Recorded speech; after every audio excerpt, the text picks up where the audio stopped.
Welcome to the Infowars Nightly News. I'm your host, Carjack.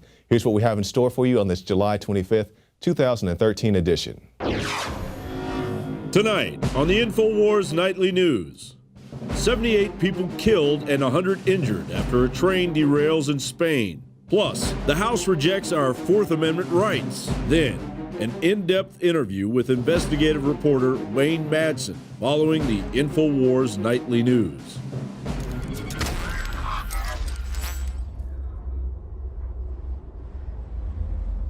And welcome back. Top story headline: Spanish driver who derailed train killed at least 80 people. Now, it's saying the driver was driving about 120 miles per hour in a 50-mile-an-hour zone. And it said last year in March, he posted a picture of himself driving 125 miles per hour. I'm pretty sure that's against the rules. So we have a driver who is, you can see the footage right there on your screen. You can see the driver driving the train very fast, loses control. The cars go off the track and into the camera. A very unfortunate scene. There are definitely fatalities involved in that. And I said about 80 people are estimated to be dead from that. You know, some people may die later of their injuries, but our thoughts and prayers go out to the people affected in this tragedy, and it's yet to be seen what exactly is going to happen to the driver as far as any criminal prosecution, but we'll keep you up to date on that. Russia furious about NATO drills centered around foreign invasion of Poland. Now, keep in mind, this is the Russian military has been running drills the last 2 weeks, simulating attacks against the U.S. Russia has slammed an upcoming NATO military exercise set to take place in the ex-Soviet Baltic republics that centered around a foreign invasion of Poland and represents the organization's biggest training drill since the Cold War. Although expressing anger over NATO war games, which ostensibly simulate Russian attacks on Poland, Russia itself has conducted drills over the past 2 weeks that also represent their biggest such military exercises since the Cold War. And we've been following this here at the Infowar. We've had articles for the past 2 weeks. And we also have this one: Russia orders snap drill of missile forces. Russia has ordered its missile forces to conduct snap drills in order to ascertain the readiness of putting intercontinental ballistic missiles on high alert within a short time frame. So there you go. Russia saying, I don't like it when NATO does it, but Russia does it themselves. I'm not vouching for either one of these organizations or representatives, but that's what they got going on. House narrowly rejects proposal to end NSA surveillance. 205 to 217 was the vote. Wednesday's vote came after the White House and lawmakers who support the NSA surveillance activities launched a major offensive against Justin Amash's measure after it was granted a vote on Monday evening. Lawmakers voted 217 to 205 to defeat the proposal. The plan would restrict how the agency can collect bulk phone calls, records, and also metadata under the Patriot Act. We're here today for a very simple reason: to defend the Fourth Amendment, to defend the privacy of each and every American.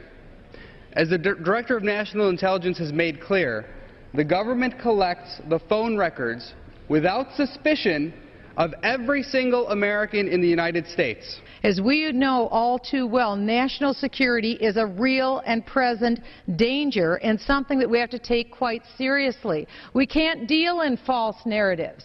And a false narrative has emerged that the federal government is taking in the content of Americans' phone calls. It's not true. At a time when our nation is under siege by those individuals who want to bring violence to the shores of the United States. And countless men and women from my state of Hawaii and all across the country have worn the uniform and put their lives on the line to protect our freedoms and our liberties. I cannot, in good conscience, vote to take a single dollar from the pockets of hardworking taxpayers from across the country to pay for programs which infringe on the very liberties and freedoms our troops have fought and died for. Ben Franklin said, "They who give up essential liberty to obtain a little temporary safety deserve neither liberty nor safety." We're here to answer one question for the people we represent. Do we oppose the suspicionless collection of every American's phone records? When you had the chance to stand up for Americans' privacy, did you? So we see the House coming onto this. They're saying, we don't so much care about your privacy, even though it was a relatively close vote. But keep in mind, Congress last week or so said, we don't agree with what President Obama was saying when he said, Congress was briefed on all these measures. They know exactly what's going on. Well, either Congress is lying or President Obama is lying, because Congress saying that we knew something was going on. We didn't know to the extent of it. But, President Obama saying that, they knew exactly what was going on. So one or the other is lying, and hopefully we'll find out which of them is lying very soon. But not all hope is lost. We still have this. Support these 3 bills or live like a slave. Now, these are things that you can support. You can call your representatives and let them know that these things are going on. The Surveillance State Repeal Act, also the Mind Your Own Business Act, and also the 21st Century Glass-Steagall Act. And if you support any of all these measures, you can go and contact your representative at whoismyrepresentative.com. Find out who your local representative is, because, I was watching an interview with Luke Radowski and Paul Joseph Watson. They said, we have enough keyboard warriors, we have enough cyber warriors, we need people who will actually physically pick up the phone, call somebody, or lo and behold, actually go to the state houses, go to their office buildings and say, hey, you need to support this or you don't need to support that, and that's what you need to do. And you can find that all on whoismyrepresentative.com. Now we'll move on to some other news. Hackers demonstrate dangerous stunts after carjacking vehicle. Hackers demonstrate dangerous stunts after carjacking vehicle. Forbes magazine has produced a short video report demonstrating the various operations computer hackers can manipulate once they've assumed control of a vehicle's critical functions. And it goes on to put in light the Rolling Stones articles about Michael Hastings, people saying that, this is just fabrication, that you can't hack a vehicle. Well, this is what they found out. What has been revealed as a result of some research at the universities is that it is relatively easy to hack your way into the control system of a car and do things such as make the car accelerate, do things such as slam on the brakes and make the airbags deploy, and not even to mention things such as Google cars that are completely automated, and you can have those things drive you down the street. You can go to YouTube right now and type in Google car, and you see some guy being driven around by the car. The car is so advanced, it knows when to stop at red lights, at stop signs. It can even drive itself through a drive-through at a restaurant. So this is very real technology. Not saying that's necessarily what happened in the case of Michael Hastings, but this is real technology, and don't let them try to convince you otherwise. Homeland Security's future home, a former mental hospital. It seems quite likely and relevant to me. St. Elizabeth's Hospital, a former mental health institution where the U.S. Department of Homeland Security is building a $400.5 billion, that's billion with a B, headquarters. It's the largest construction project in the District of Columbia since the Pentagon was constructed in 1943, or should I say completed in 1943.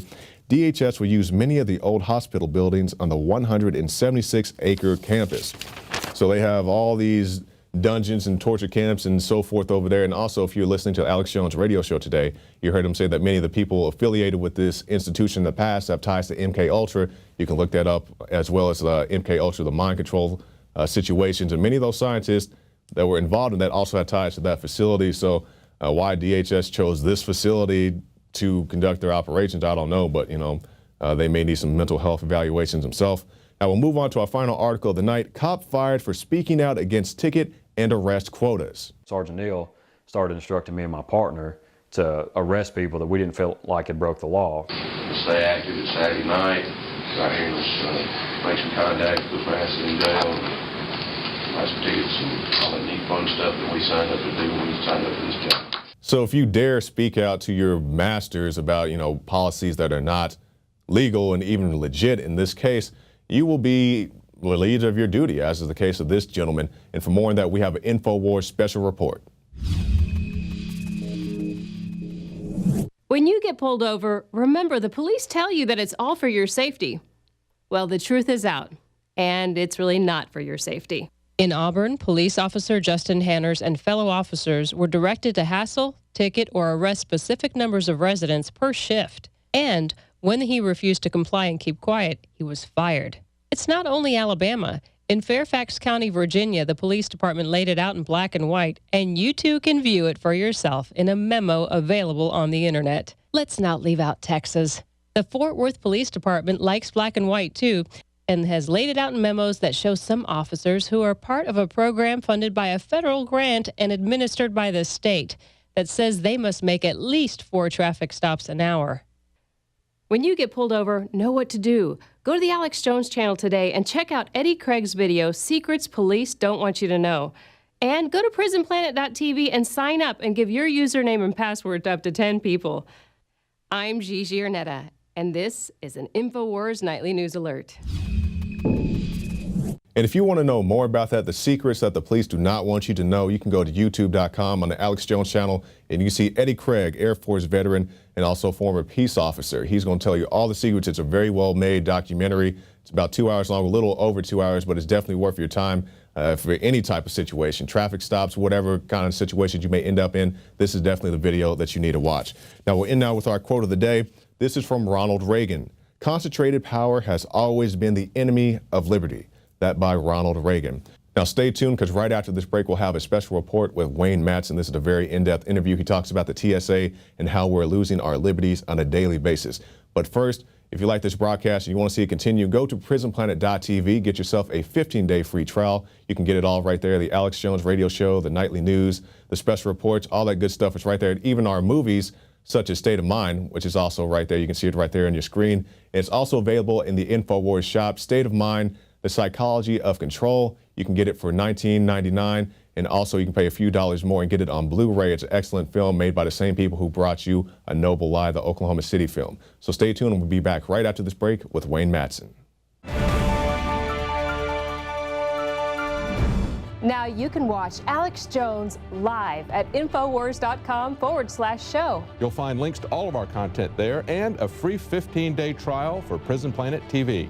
You can also browse the network, the Infowars Nightly News, and over 60 movies and documentaries all together in one place. You can watch the Alex Jones radio show live as it happened. So check it out, Infowars.com/show. Authoritarian control freaks throughout history have sought to make populations dependent. The United Nations openly has talked about using food as a weapon against the Third World and the industrialized First World. State Department Memorandum 200, developed by Henry Kissinger, called for destroying the food capacity, not just of the United States, but every country in the world, so they could use food scarcity as a political weapon of control. Just a decade ago, less than 10 million Americans were on food stamps. 4 years ago, it was 25 million. It's now reached almost 50 million. Socialist health care is designed to destroy our health care system. The establishment wants you to be a bunch of cowardly, dumbed-down people who can't stand up for yourselves. That's why they're rushing to try to restrict citizens owning firearms. Because since the early 1990s, gun ownership has gone straight up, while violent crime has gone straight down by 49%. And globalist-controlled strongholds like Chicago and New York, where they've taken the citizens' guns, have the highest crime rates in the world. What am I getting at here? The system doesn't want you to be self-sufficient. That's why I promote the fact that you should go out, buy firearms, and go take lessons and learn how to use them. I want you to stand up for your birthright of liberty and freedom. During a serious meltdown, they're going to tell you, hey, you want food? Turn in your guns. And that's why we need to put the globalists in check. And then finally bring them to checkmate by being self-sufficient, by being prepared, by having a garden, by learning how to can your own foods, by having friends and family and community that will stand together.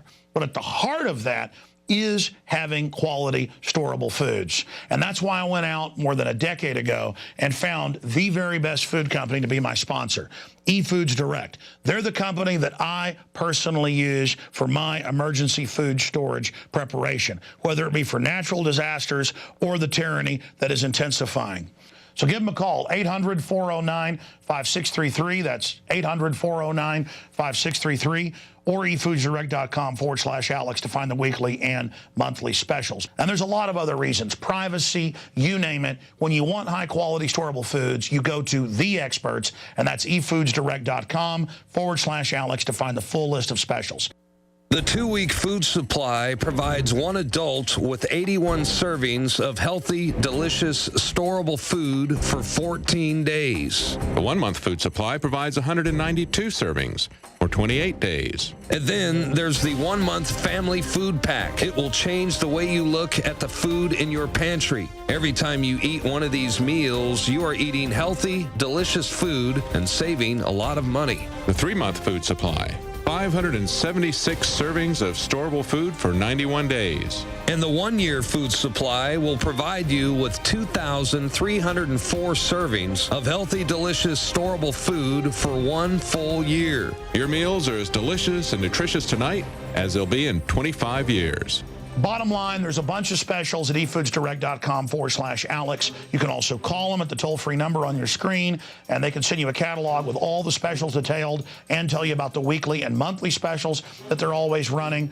efoodsdirect.com/Alex to find all the specials or call the toll-free number. And so in closing, when you buy from efoodsdirect.com, you are supporting the radio broadcast, the nightly news, the magazine, the films, and everything we're doing. Because we're not like MSNBC or Media Matters that get government and corporate funding to bring down America and bring in tyranny. We are funded by our sponsors and you, the viewers and listeners that support them. Again, that's efoodsdirect.com/Alex or 800-409-5633. And when you're also visiting Infowars.com or PrisonPlanet.com, you can click on the banners to take you to the weekly and monthly specials. It's like the Hank Williams Jr. song, "A Country Boy Can Survive," because you can't starve us out and you can't make us run, because these boys were raised on shotguns. Well, there aren't really a lot of good old boys left anymore, are there? And those that are out there are demonized and are enemy number one by Homeland Security. And good old boys come in all shapes, colors, and sizes. They're people that aren't chumps, who understand that they're going to take care of their family and that nobody else is. They're people that understand that if somebody else is taking care of them, that makes them a slave. And that the government doesn't want you dependent because they want to build a great future for you. They want to get you dependent so they can social engineer us. So the answer is get self-sufficient, become men again, and tell the New World Order to go straight to hell. Alex Jones signing off for Infowars.com and eFoods Direct, our great sponsor.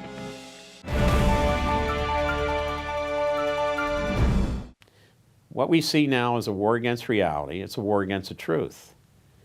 The government is injecting into the minds of every American citizen what they will believe. This is beyond George Orwell. This is on a scale more massive than anything Orwell contemplated.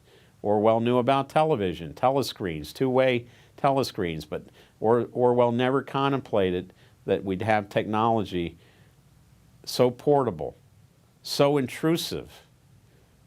No matter where someone's located, they cannot escape this grid that they find themselves embedded in.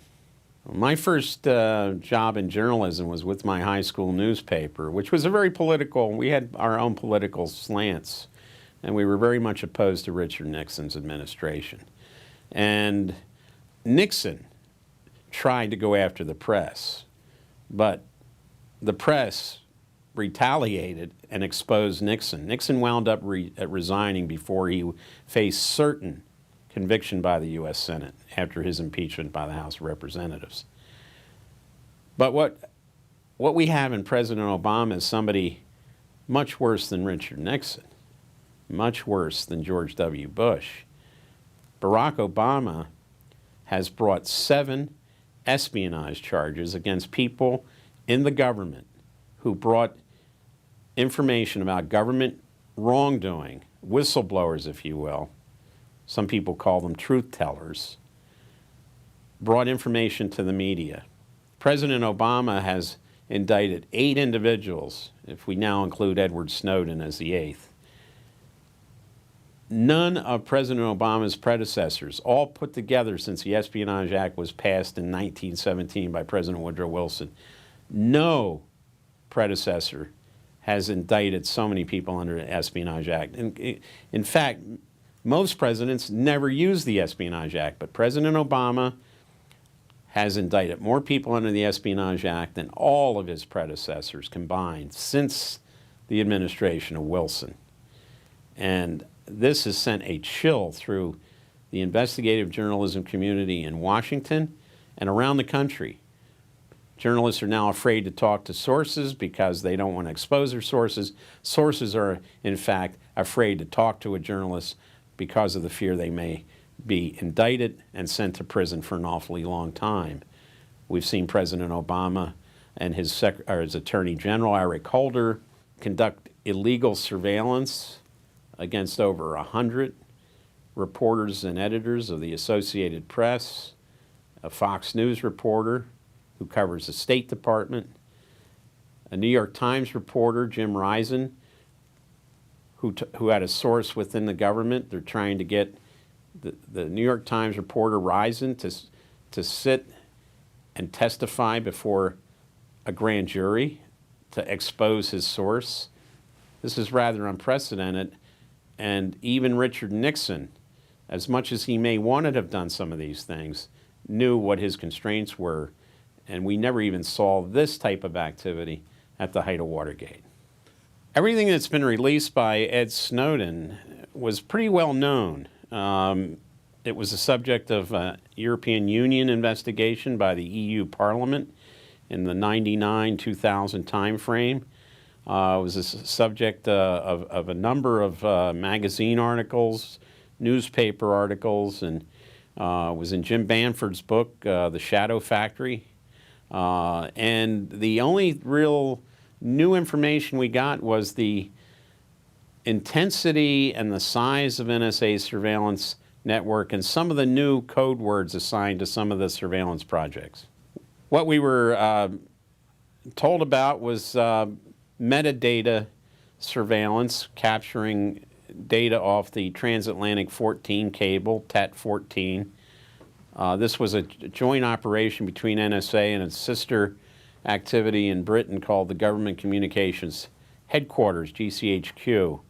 The tap of the cable was done at a facility in Cornwall, and the project, according to the information released by Snowden, was called Tempora. That was new information. The fact that the cables were being tapped, and not just the one going from Cornwall to New Jersey, but many other cables around the world were also being similarly tapped. What we were told about was the NSA's cover term for that operation, Tempora. We also know that PRISM, this metadata collection project, was also revealed by Snowden. We had not heard that name before, although there is a commercial product that basically does the same thing that's offered up by a federal contractor called Palantir.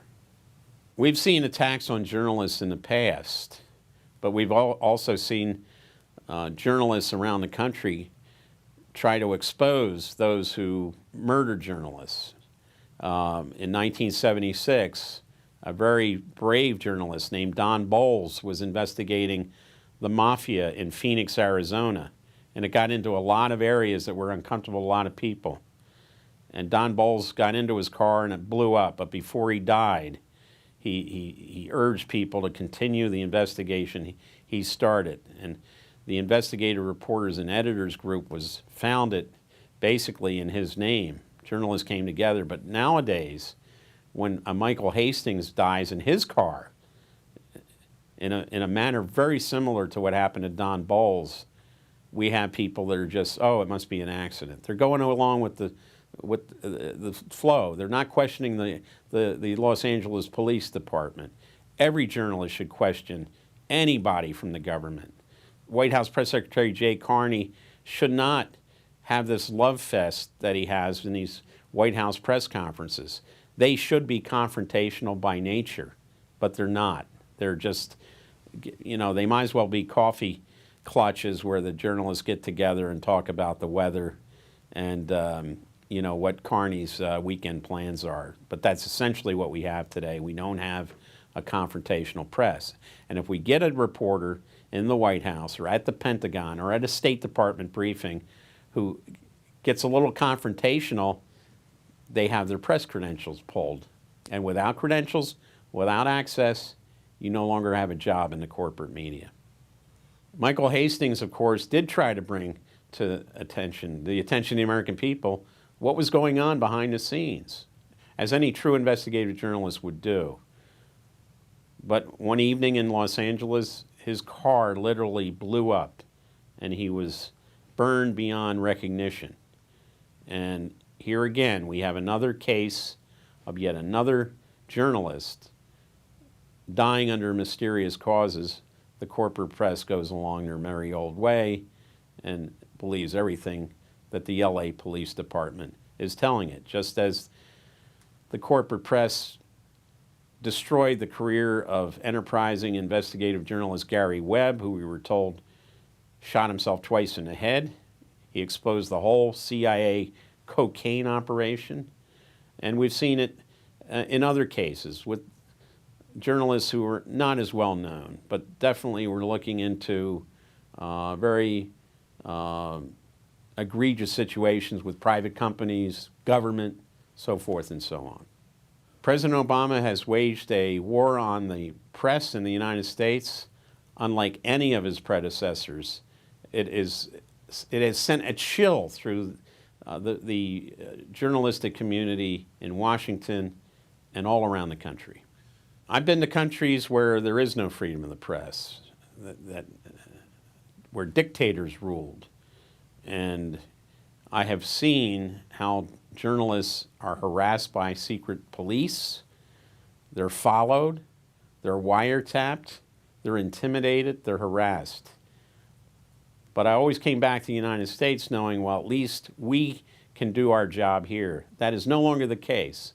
With President Obama, we now have widespread surveillance of journalists, intimidation like we've never seen before. And President Obama has brought about a tyranny over the Fourth Estate in the United States that has only been seen in the recent past in despotic regimes in many developing countries around the world. Where the corporate press should be holding Obama's feet to the fire as they did Nixon, we don't see anything even closely approaching that with the corporate media. We see people who frankly aren't even journalists reporting on major stories or underreporting major stories or ignoring major stories. They're celebrities, they're not journalists. Anderson Cooper, for example, and people like him who are entertainers more than anything else. That is what the American people are being given a daily dosage of, and the Fourth Estate is suffering as a result. Well, we've seen through history those who appease tyrants, whether it's the Roman emperor who took the Republic of Rome and turned it into an oppressive empire, to the rulers of Europe. When you appease these oppressors, you become a slave to them. And Americans don't want to believe that it can happen here. It has happened here. It's not just the product of movies about a future dystopian world that people say, oh, they come out of the movie theater, thank God. It's not like that. No, when they come out of the theater, they should understand it is like that. And it's getting more and more like that every day. So we've gone from the communists being the enemy, to the terrorists being the enemy, to now the lone wolf, the American citizen, being the enemy. This is the slippery slope we were often warned about. And people say, oh, slippery slope, slippery slope. It's happened. Tyranny's here. You want to lay down in the face of tyranny, you're going to be run over by it. The only option is to stand up and be counted.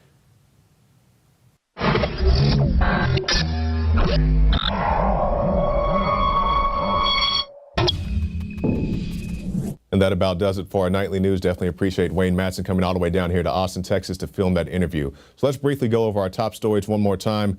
Spanish driver who derailed train killed at least 80 people. Also, Russia furious about NATO drills centered around foreign invasion of Poland. And finally, House narrowly rejects proposal to end NSA surveillance in 205 to 217 vote. That's it for the Infowars Nightly News. I'm your host, Jakari Jackson, and we'll see you tomorrow night.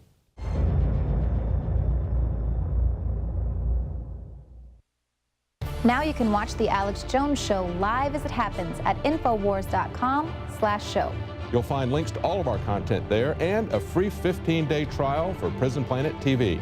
More than 60 movies and documentaries all in one place at Infowars.com/show.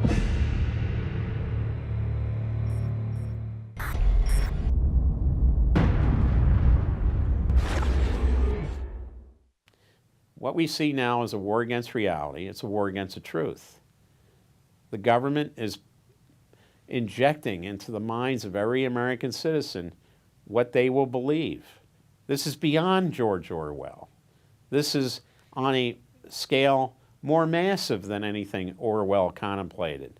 Orwell knew about television, telescreens, two-way telescreens, but Orwell never contemplated that we'd have technology so portable, so intrusive. No matter where someone's located, they cannot escape this grid that they find themselves embedded in.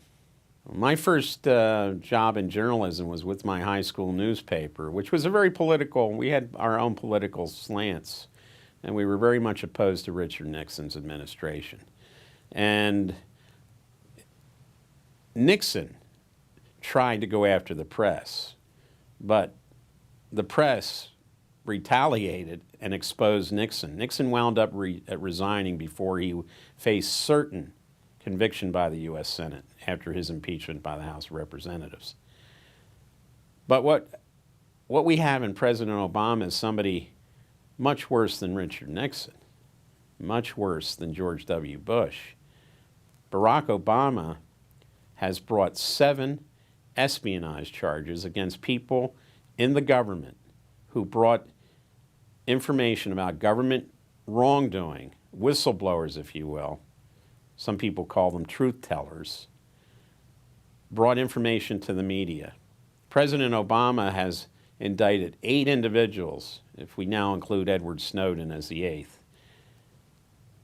None of President Obama's predecessors, all put together since the Espionage Act was passed in 1917 by President Woodrow Wilson, no predecessor has indicted so many people under the Espionage Act. In fact, most presidents never used the Espionage Act, but President Obama has indicted more people under the Espionage Act than all of his predecessors combined since the administration of Wilson. And this has sent a chill through the investigative journalism community in Washington and around the country. Journalists are now afraid to talk to sources because they don't want to expose their sources. Sources are, in fact, afraid to talk to a journalist because of the fear they may be indicted and sent to prison for an awfully long time.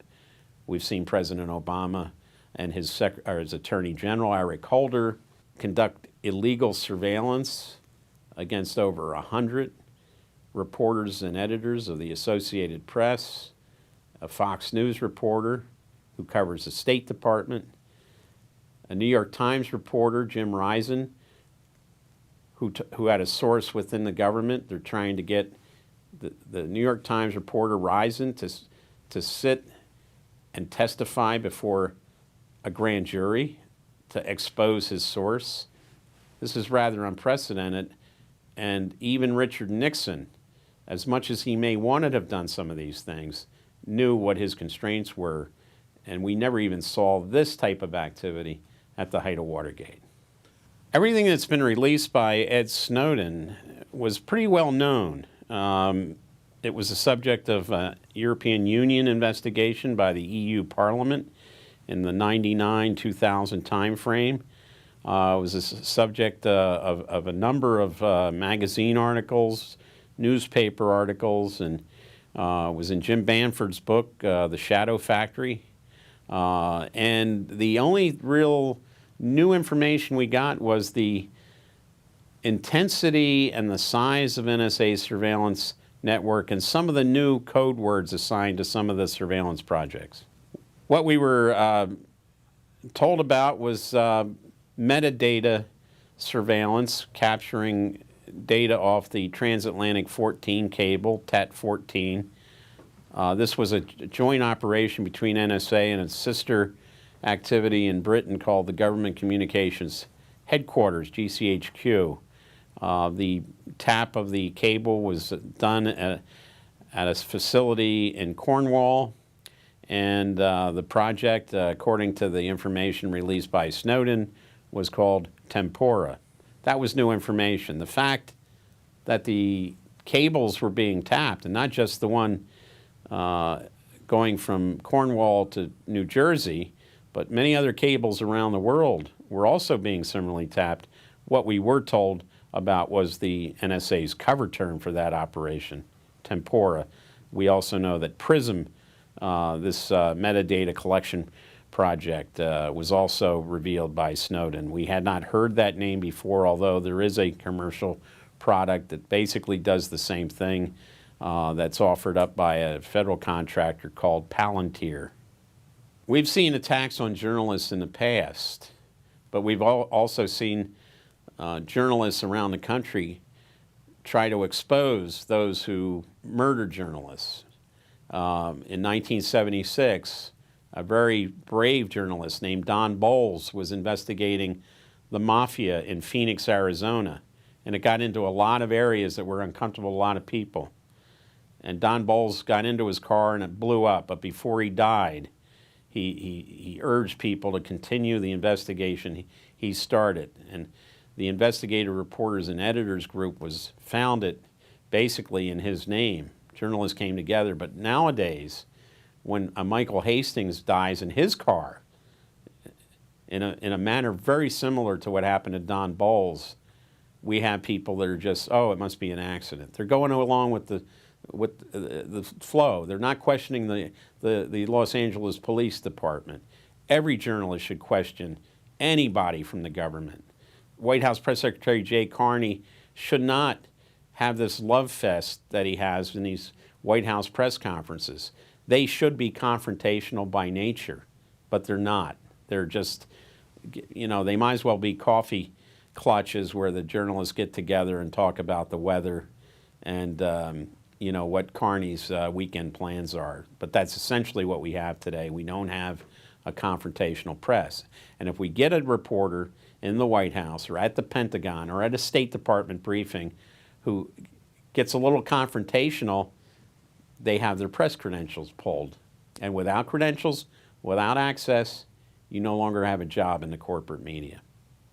Michael Hastings, of course, did try to bring to the attention of the American people what was going on behind the scenes, as any true investigative journalist would do. But one evening in Los Angeles, his car literally blew up and he was burned beyond recognition. And here again, we have another case of yet another journalist dying under mysterious causes. The corporate press goes along their merry old way and believes everything that the LA Police Department is telling it, just as the corporate press destroyed the career of enterprising investigative journalist Gary Webb, who we were told shot himself twice in the head. He exposed the whole CIA cocaine operation. And we've seen it in other cases with journalists who are not as well known, but definitely we're looking into very egregious situations with private companies, government, so forth and so on. President Obama has waged a war on the press in the United States unlike any of his predecessors. It has sent a chill through the journalistic community in Washington and all around the country. I've been to countries where there is no freedom of the press, where dictators ruled, and I have seen how journalists are harassed by secret police, they're followed, they're wiretapped, they're intimidated, they're harassed. But I always came back to the United States knowing, well, at least we can do our job here. That is no longer the case. With President Obama, we now have widespread surveillance of journalists, intimidation like we've never seen before. And President Obama has brought about a tyranny over the Fourth Estate in the United States that has only been seen in the recent past in despotic regimes in many developing countries around the world. Where the corporate press should be holding Obama's feet to the fire as they did Nixon, we don't see anything even closely approaching that with the corporate media. We see people who frankly aren't even journalists reporting on major stories or underreporting major stories or ignoring major stories. They're celebrities. They're not journalists. Anderson Cooper, for example, and people like him who are entertainers more than anything else. That is what the American people are being given a daily dosage of, and the Fourth Estate is suffering as a result. Back in the 1960s, Theodore White, the famous presidential election historian, wrote a series of books on every election for president called The Making of the President, how Madison Avenue conducted these basically advertising campaigns. This is how they created the new Nixon in 1968. Not the old Nixon, who was defeated in 1960 for president and the 1962 gubernatorial campaign in California. We now had the new Nixon. The new Nixon was sold like any kind of dish detergent was. It was a product. But with Obama, we've seen the making of the president actually become the manufacturing of a president, because President Obama, when compared to all of his predecessors, we know very, very little about his background, his education, many, many holes in his record, many holes in his employment record. There just is not the degree of scrutiny on President Obama as there was on past presidents, because President Obama in many ways is the first manufactured from whole cloth president, from the time he was a college student to the time he worked for a CIA front company in New York called Business International Corporation, to the time he spent as a community organizer in Chicago, where many people didn't trust his bona fides as far as being a real community organizer, to the time he spent at Harvard Law School, to the time he supposedly taught constitutional law at the University of Chicago.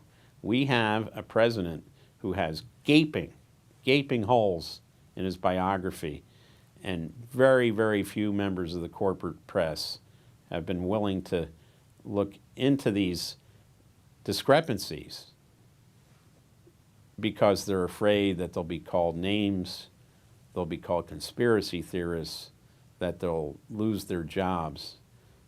Journalists are not supposed to be intimidated so easily.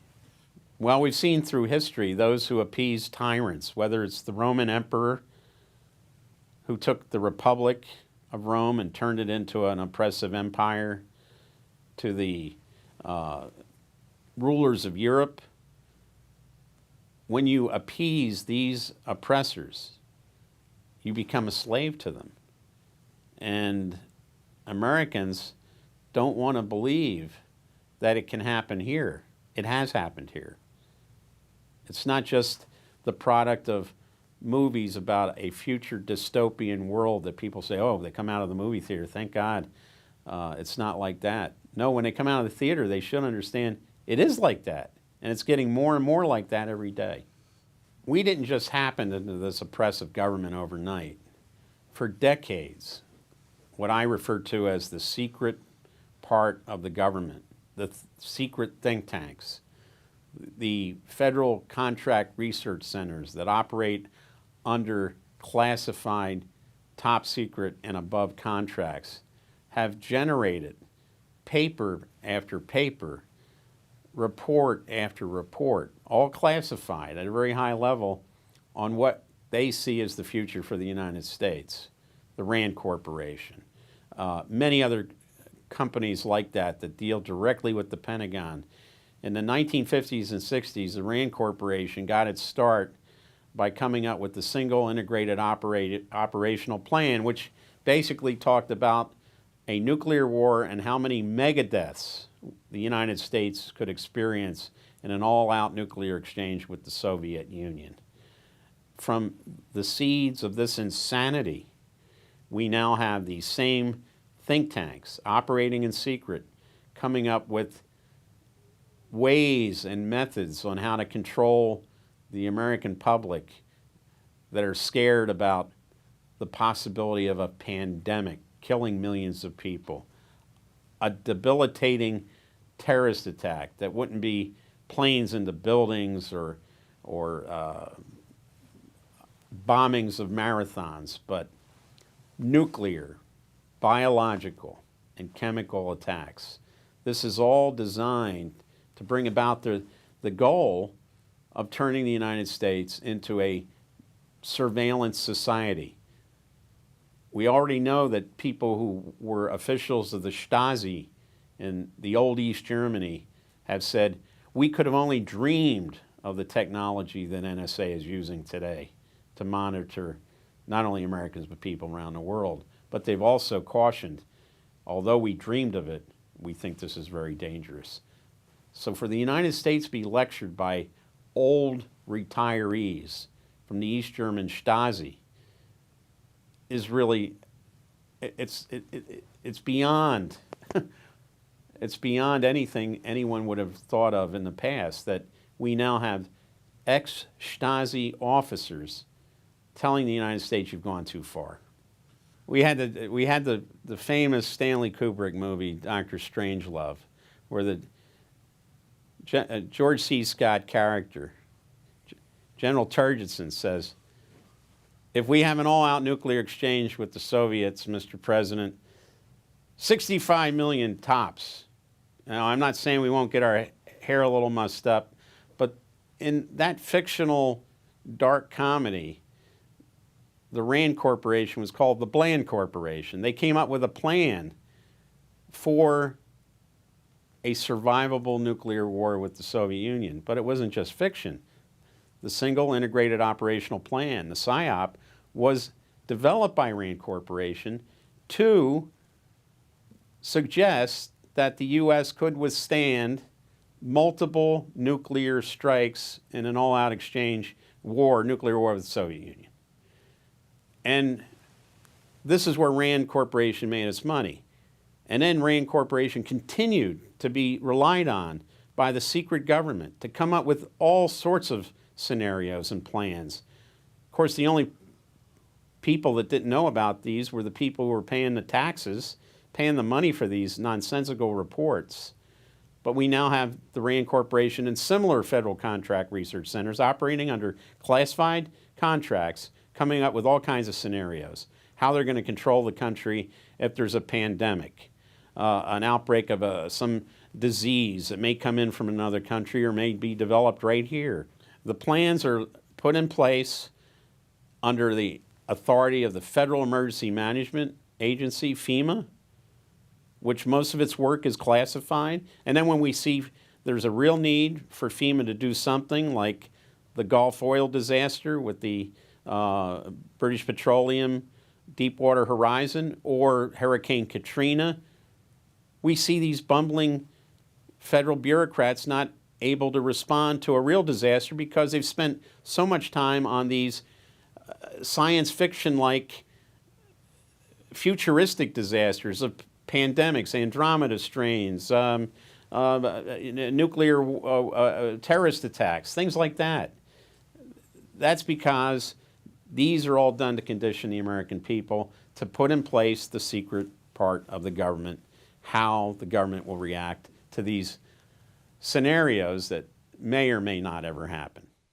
Now you can watch The Alex Jones Show live as it happens at Infowars.com/show.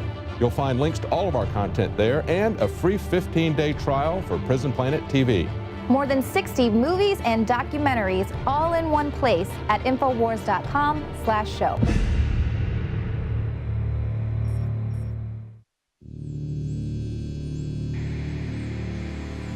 Are we choosing our own paths, our own destiny, or has it been pre-selected for us? C.S. Lewis said, when training beats education, civilization dies. We need to always be cognizant of, as a free society, that information can be used as a weapon. Barrier to discovery is not ignorance. It's the illusion of knowledge. We are seen as nothing but biological androids. To gain control of education in America, not for a philanthropic purpose, but to change the thinking of the American people. From the time we're very young, we're taught to, worship authority basically because that's our key to survival as young children. Discover the history, the present, and the future of mind control. From compulsory state education to to the Hollywood media brainwashing machine. We are kept in perpetual bondage to the ideas that shape our actions. In the CIA, scientists could actually film people who had been surreptitiously dosed with LSD. There's a brain entrainment process that takes place. That gives the government free rein to create whatever story or narrative it wants to create. Whatever the public face of something is, whatever they're talking about publicly, there's something else over here they're probably not looking at. How to engineer the opinion of the American people so that they would fully endorse, not only endorse, but demand a war. When you watch mainline establishment television, you are putting yourself in front of the barrel of a gun. Discover the history, the present, and the future of mind control, psychological warfare, brainwashing. Are we controlled and manipulated? You bet. That's mind control par excellence. Find out how deep the rabbit hole really goes with this new groundbreaking documentary film, State of Mind. Available exclusively at Infowars.com. There have been so many politicians. For example, the late New York Senator Daniel Patrick Moynihan, who looked at this penchant for secrecy in the United States. He said it's got to stop. He also advocated taking the Central Intelligence Agency, breaking it up, getting rid of all the special operations units, all the paramilitary operations, and taking the intelligence analysts at the CIA and putting them back into the U.S. Department of State from which they originally came. That was quite a bold statement by Senator Moynihan, although I will add that statement came from Senator Moynihan after he decided to retire from the U.S. Senate. There are very, very few elected leaders of this country that are willing to take on this super secret state that has been developed throughout the Cold War, then the post-Cold War, and now the year of terrorism. When the communist bloc threat disappeared, they had to replace it with something else. And what they replaced it with was terrorism. So we've gone from the communists being the enemy to the terrorists being the enemy to now the lone wolf, the American citizen, being the enemy. This is the slippery slope we were often warned about. And people say, oh, slippery slope, slippery slope. It's happened. A few days before President Dwight D. Eisenhower, the famous general from World War II, left the presidency, he gave a televised speech from the White House where he warned America about the dangers of the military-industrial complex and how it could destroy our democratic form of government. He handed off the responsibilities to President John F. Kennedy, who, when faced with the Central Intelligence Agency's abominable plans to assassinate Fidel Castro, invade Cuba, get the United States into a possible nuclear war with the Soviet Union, he told the head of the CIA, Allen Dulles, I'm going to take your agency and destroy it. We don't need that in this country. And instead of destroying the CIA was involved in destroying President Kennedy, murdering him in Dallas on November 22nd, 1963. Kennedy was replaced by Lyndon Johnson, who gave the intelligence community and the Pentagon everything they wanted. And since the days of Lyndon Johnson, we have never had a president who has been willing to take on these power structures, like the CIA, like the FBI. Lyndon Johnson would never fire J. Edgar Hoover as director of the FBI because Hoover had so much information on Johnson. He even had more information on Richard Nixon, Johnson's successor. And anytime we saw a president like Jimmy Carter try to do something, Jimmy Carter was set up with the hostage situation in Iran and the October surprise, which ensured that the U.S. hostages would not be released before the 1980 election. President Kennedy, who heard Eisenhower's warning about the military-industrial complex and heeded it, also took action when he realized that the Joint Chiefs of Staff had concocted something called Operation Northwoods, which was going to use terrorist events staged by the Pentagon to blame on Cuba to justify a massive U.S. retaliation against that country. These included staging terrorist bombings at public events, hijacking aircraft and crashing them into buildings, and other similar false flag terror attacks, not created in Moscow by the KGB or by Fidel Castro's government in Havana, but by the American Department of Defense and the secret state, by the CIA, by the paramilitary secret organizations that existed in the Pentagon. Kennedy put an end to that, but Kennedy also then let it be known he wasn't going to tolerate that kind of behavior any longer. So he fell victim to one of the very same secret operations he was so adamantly opposed to. So we go from Operation Northwoods in the early 1960s to the Boston Marathon bombing in 2013. And what do we see at play? We see the Washington, D.C. news helicopters hovering over the home of a man named Ruslan Sarny, who had changed his name from Tsarnaev, the uncle of Tamerlan and Johar Tsarnaev, who lived in a very, very expensive home in the D.C. suburbs in Montgomery County, Maryland. And it turns out that he was associated in business with the CIA's long-serving Middle East expert, Afghan expert, Graham Fuller. We also found out that Tamerlan Tsarnaev was attending 6 months of training seminars in Tbilisi in the Republic of Georgia, sponsored by the Jamestown Foundation, which was started by CIA Director William Casey in 1984. So we have a non-government organization, the Jamestown Foundation, funded by the Central Intelligence Agency, sending Tamerlan Tsarnaev into Dagestan from the Republic of Georgia. He's attending training seminars in Tbilisi in the Republic of Georgia that involve people associated with the CIA, and then we're told he's a member of some sort of Al-Qaeda affiliated organization. Well, he is, because when we look at the whole history of Al-Qaeda and all of its franchises, Al-Qaeda in Mesopotamia, Al-Qaeda in the Arabian Peninsula, Al-Qaeda in the Maghreb, Al-Qaeda here, Al-Qaeda there, it all tracks back to the CIA and the Mujahideen support operations of the 1980s that involved Vice President George H.W. Bush and a plethora of people, including Mr. Casey at the CIA. So we go full circle. The people that were accused of carrying out the Boston Marathon bombing were associated with CIA activities, with people with long histories in the Central Intelligence Agency. But after this information came out, the word came from above, don't pursue these angles any longer.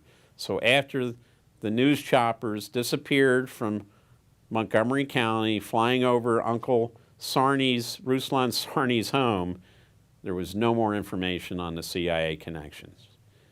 We have people who were involved with the Tsarnaev brothers. One individual who lived in Orlando was killed by an FBI agent during an interview. He hadn't been charged with any crime. There was a huge amount of secrecy surrounding sending his body back to the Russian Federation. Why was all this secrecy put in place about somebody who knew the elder Tsarnaev brother? We also had information that the elder Tsarnaev was involved in the drug trade. Well, certainly when you mention the CIA, and you mention Chechnya, and you mention southern Russia, and you mention the Republic of Georgia and Turkey, you're talking about major drug transshipment points that the CIA's been involved with in basically shipping opium from Afghanistan through the Caucasus into Europe. Where was all the follow-up by the media? Where was the front lines, the PBS? Where were all the other special investigative programs looking into these angles?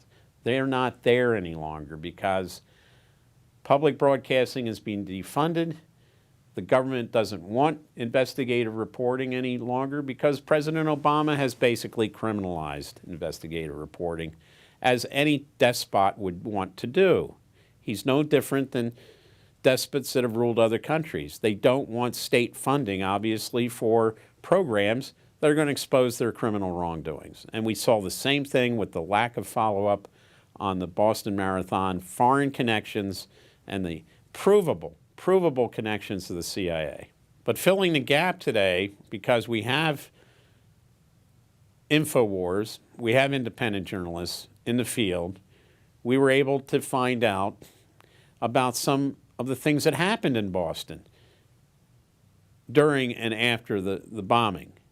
And it's because independent journalists were asking the questions that in one time in this country major network reporters would ask. And of course, when somebody who's not on the A-list of journalists in this country who can't be controlled ask a question, people get very uncomfortable. And they like to deny access. They like to threaten. They like to intimidate. That is the sign of journalism in a country that does not practice freedom of the press. We know that Infowars reporter Dan Badandi in Boston courageously asked questions at the press conferences in the aftermath of the bombing and was threatened by the U.S. Secret Service. One can question now, why is there this coming together of jurisdictions from federal to state to municipal when there is an event where we have the federal government walking out of its bounds into local law enforcement matters? Because another sign of a tyranny, and we saw this with the Gestapo in Germany, and we saw it with the KGB in the Soviet Union, and the Stasi in East Germany, is there is no division of labor when it comes to security. It's one security unit, and it answers to the same boss. And that's what we're seeing more and more in the United States with the fusion of federal, state, and municipal law enforcement functions, where all people wearing any sort of law enforcement uniform answer to the same boss. And in the United States, that boss is the President of the United States acting through the Attorney General and the Secretary of Homeland Security.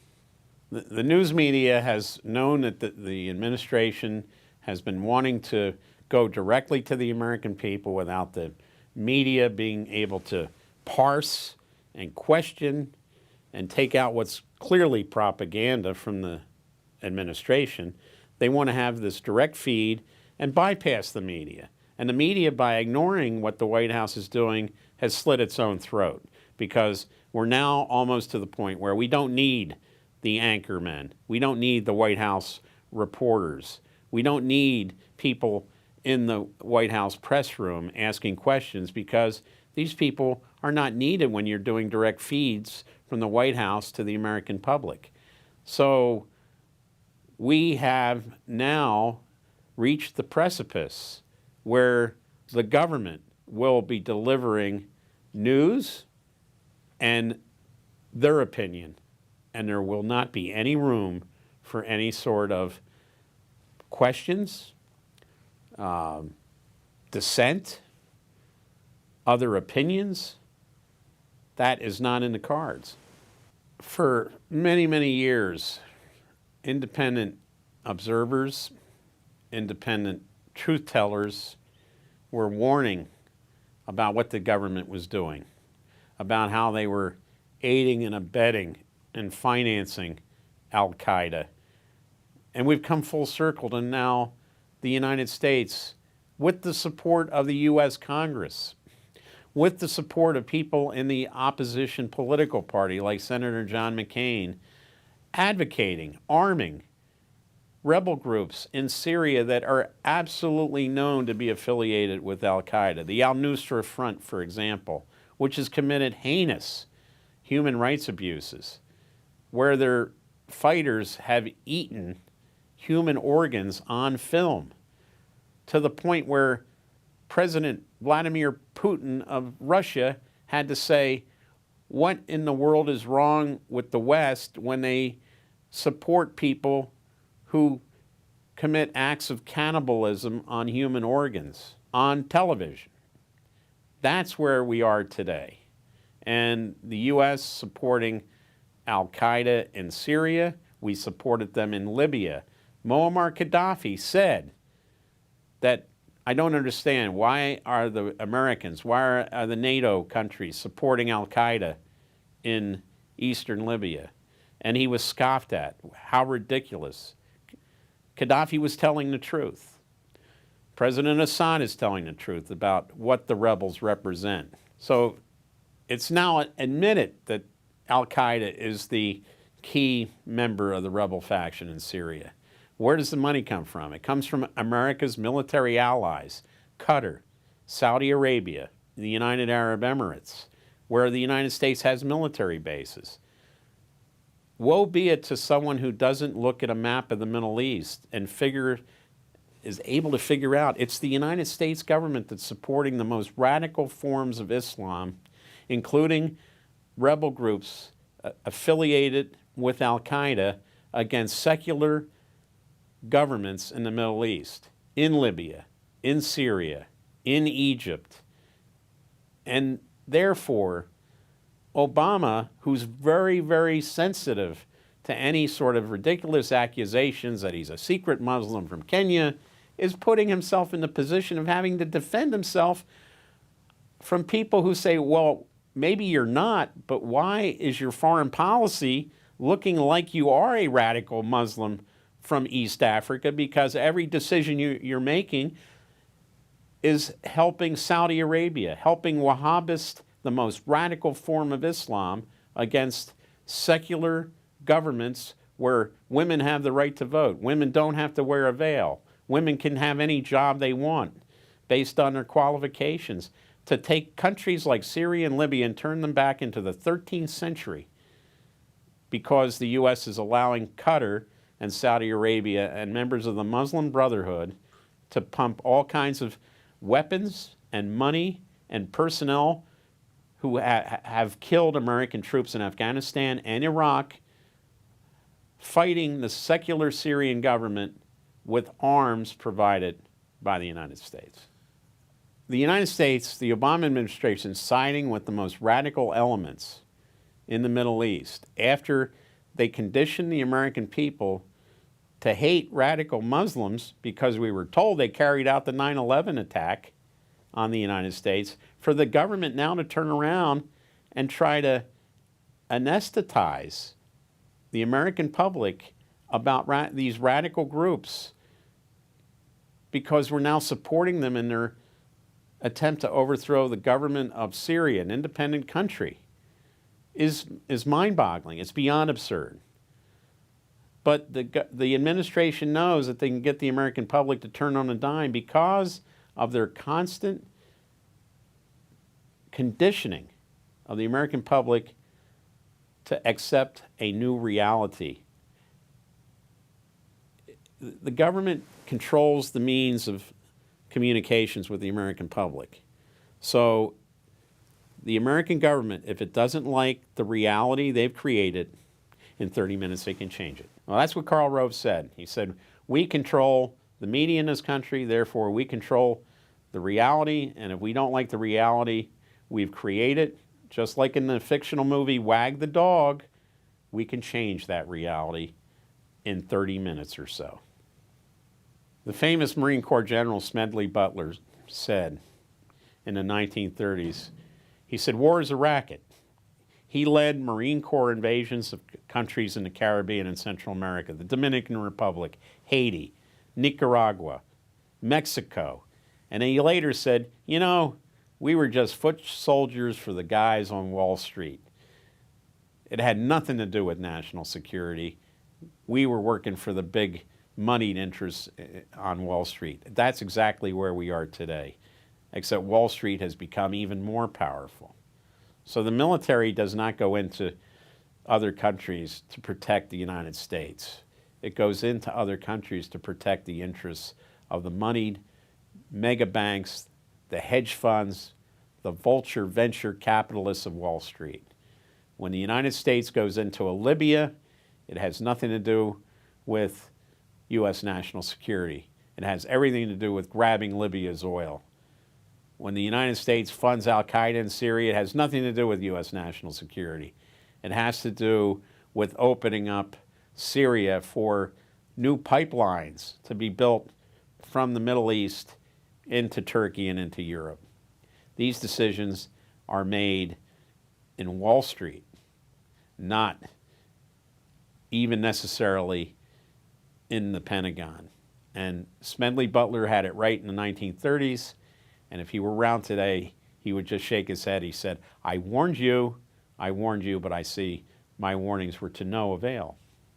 We're in a point in this country where there's no easy way out. And we know with the Edward Snowden case, Edward Snowden has gone from Hong Kong to a transit lounge in Moscow.